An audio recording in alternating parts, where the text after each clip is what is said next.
One day it came to pass that the Muslims, being exhausted from war for thousands of years with the Jews, decided perhaps we need to unite all our factions and have a meeting with the Jews.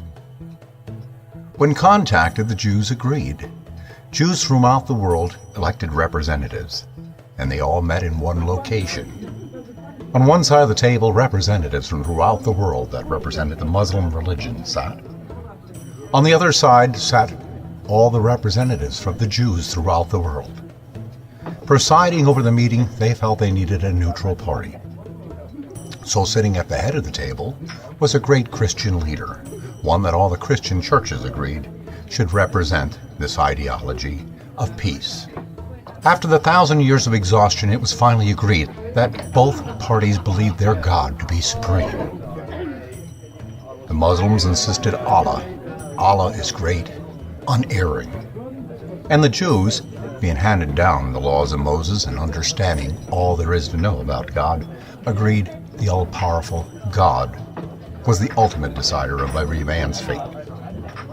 Given this, the Christian head at the table suggested that both sides for 7 days go to their respective mosque, their synagogues, pray to their God, day and night, 7 days, unceasingly, and let God decide.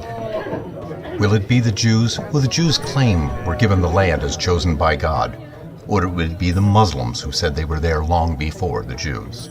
In the end of 7 days, Armageddon will be decided. No longer should man die for his beliefs, but rely on what he said he believed all his life, that God was the most powerful, and all things happened through Allah or God. And they left it in Allah and God's hands on both their sides. And they went and they prayed.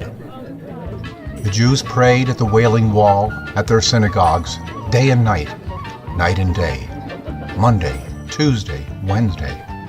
The Muslims did the same at their various mosques. From morning till night they prayed to their God Allah. On the morning of the 7th day, Muslims awoke from their homes, looking out over across the border to see if the Jews had been annihilated and that Allah had made his decision.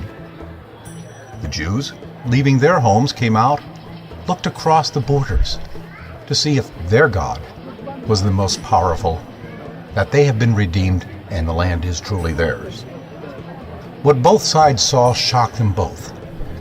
The Muslims of the Arab world looked across and saw the Jews emerging from their homes looking at them, and the Jews looking back at the Muslims looked perplexed. The morning sun rose. Neither tribe was dead. Allah is great. God is great. He must be one. He made his decision. Neither of them are more favored than the other. Well, they decided perhaps they'd better have another meeting, and they all met at the table. Once again, the Muslims to one side of the table, the Jews to the other side. Both of them agreed that these people are God's chosen people. What did the final conclusion was? That there'd be peace forever between the Muslims and the Jews, and all would end well. Until one person spoke up and said, yes, God made his decision. It's the Christians that deserve death. It must be the Christians. It ain't us.